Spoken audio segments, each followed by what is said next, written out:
Mga inapan ang tintlang dunin, tulang ay lovin nang ningkaleng dunchin.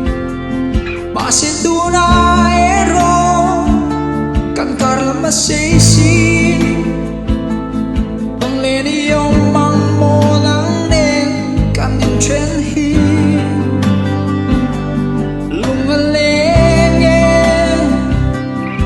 Kirjangin Jahabiyan Mangay naganta Pasitunayero Kan kalang masaysi Lungalenye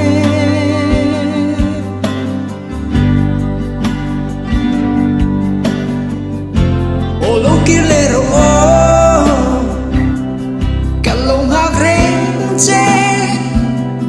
lamang letilaw kile mayroong kung tuwan at na sutin run muna leng dunin panaman tuwan choy dunin limten lenga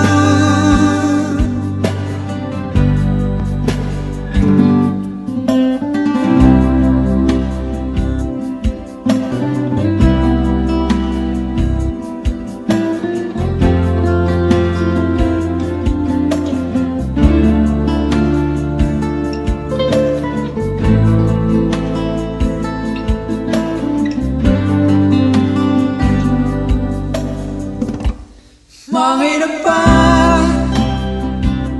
ang tintlang dunin, tulang ay lovin nang ningkaleng dunchin.